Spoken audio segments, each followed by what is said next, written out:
ሰላም ቤተሰብ እንዴት ናችሁ? ትንሽ ሰሞኑን ተጠፋፍተናል። በተወሰነ ደረጃ እንግዲህ በተለያዩ ምክንያቶች ነው የእግር ኳስ እንቅስቃሴዎች ከዚህ ሳምንት በኋላ በእንግሊዝ ፕሪሚየር ሊግም በሌሎች ሊጎችም እንደዚሁ ጠንከር ብለው መምጣታቸው አይቀርም። ለማንኛውም እንግዲህ ከሚቀጥለው ሳምንት እሑድ ቅዳሜን ይዞ ከሚመለሰው በጣም በጉጉት የምንመለከተው በተለይ የእንግሊዝ ፕሪሚየር ሊግ በትልቁ እንግዲህ ትኩረት ሰጠን የምንከታተለው ሊግ ነው የሚሆነው። ሌሎችም በስፔንም በፈረንሳይም በጣሊያንም በጀርመንም እንደዚሁ አጓጊ የሆኑ መርሃ ግብሮች አሉ። ግን ሞር እንደተለመደው እንግሊዝ ላይ ፎከስ አድርገን እናወራለን። ዛሬ እንግዲህ ስለ እሑድ ቅዳሜ ጨዋታ ለማውራት ሳይሆን ያው ስለ አርሰናል የተወሰኑ ነገሮችን እንትን ለማለት ያህል ነው።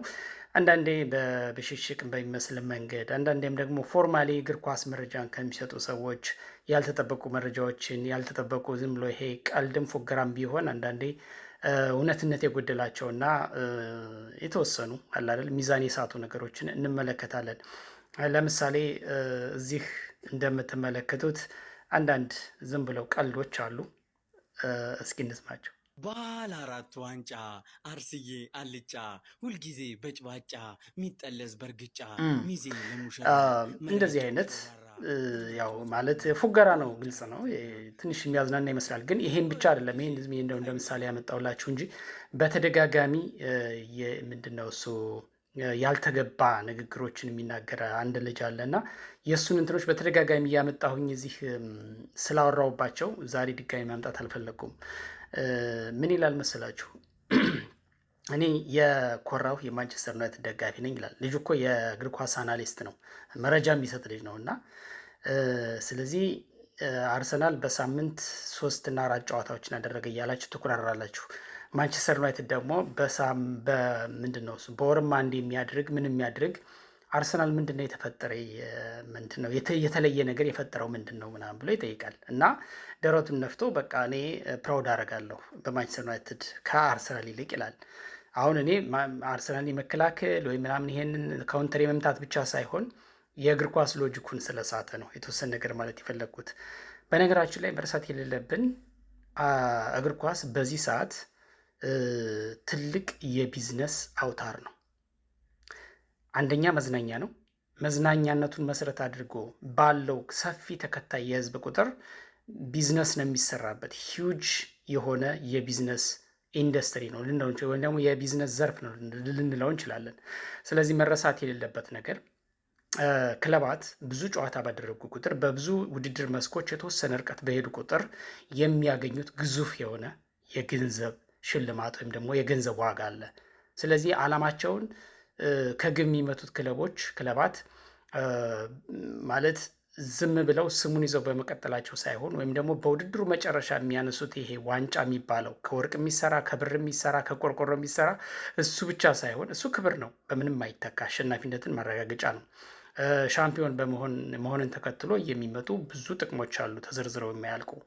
እሱን ለእናንተ መንገር ምንድን ነው ቀባሪ ማርዳት እንደሚባለው ነው።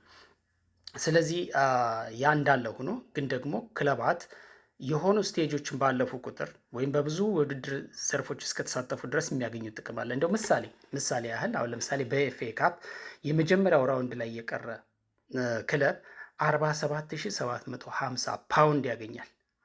ለምሳሌ እንደ አርሰናል ደግሞ ሩብ ፍጻሜ ድረስ የመጣ 477000 ፓውንድ ይሸለማል።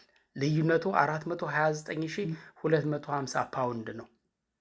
ልዩነቱን ተመልከቱ። አሁን ኢንዳይሬክት አርሰናልን እና ማንቸስተር ዩናይትድን እያነጻጸርኩላችሁ ነው።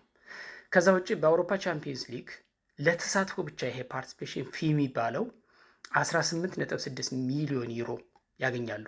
ማንቸስተር ዩናይትድ በዚህ ውድድር ተሳታፊ ባለመሆኑ ምክንያት 0 ስብርባሪ ሳንቲም የለውም። ለምሳሌ አርሰናል እንትን ብንል እንግዲህ ሻምፒዮን ይሆናል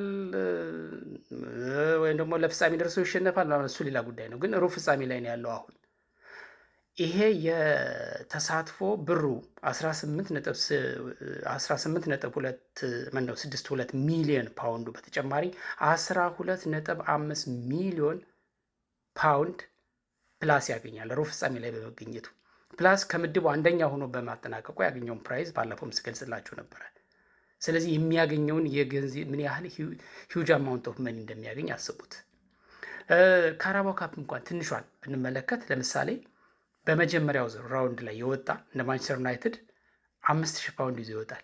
አርሰናል ፍጻሜ በመድረሱ ያው ኦፍኮርስ ሽልማቱ ትንሽ ነው። ይሄ የአሸናፊ ሻምፒዮን ራሱ 100,000 ነው የሚያገኘው። 50,000 ፓውንድ ይዞ ይወጣል። አርሰናል ለምሳሌ ፍጻሜ ተፋላሚ በመሆኑ ያን ያገኛል። በመጀመሪያው ዙር ላይ እንደ ማንቸስተር ዩናይትድ ቢወጣ ኖሮ 5,000 ፓውንድ ብቻ ነው።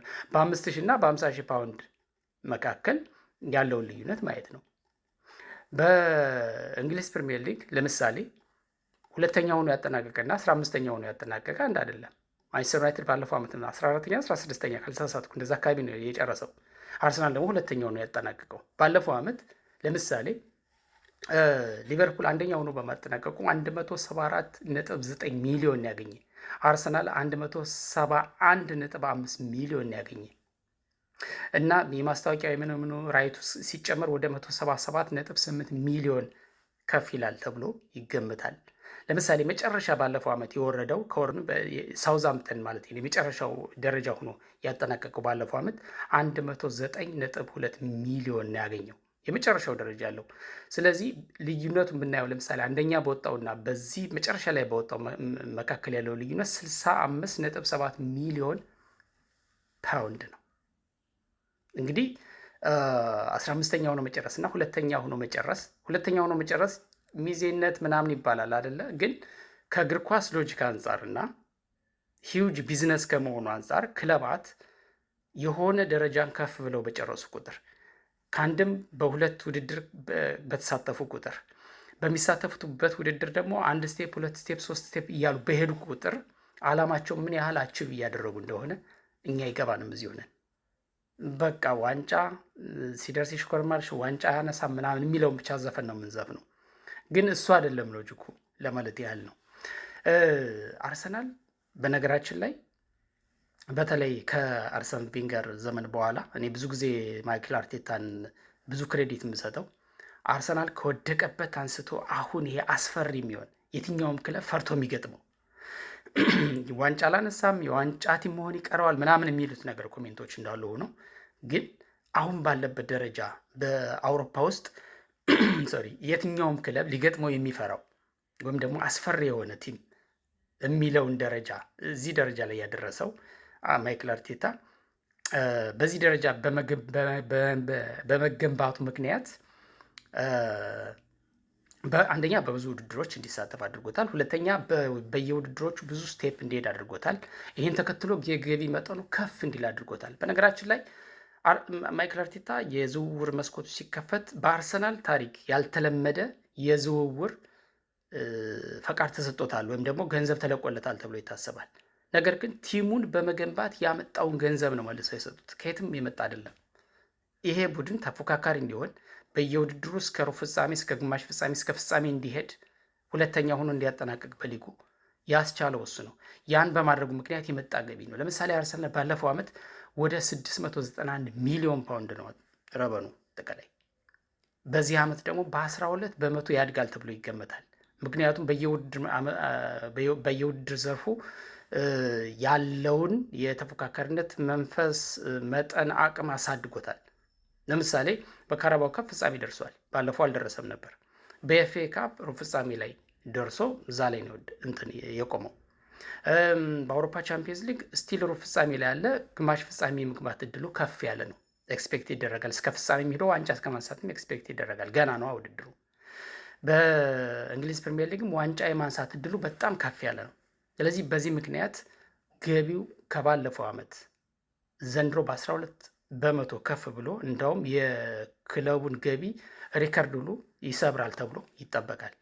ይሄ የሆነው ማይክል አርቴታ በገነባው በዚህ በጠንካራው የአርሰናል የቡድን ስብስብ ነው እና ነገሮቹን በጥልቀት ማየት በጣም ይጎለናል። ዝም ብሎ አንደኛ ብሽሽቅ ሲሆን ኦፍኮርስ ፋክቶችን ዲናይ እናደርጋለን። ግን ደግሞ አንዳንዶቹ ሲሪየስሊ እኮ ነው በቃ ስራ እንዲህ የስራ ፊታቸውን አውጥተው ትንተና እየሰጡን ግን ያጣጥላሉ። ብዙ እውነታዎች ሚስ ያደርጋሉ።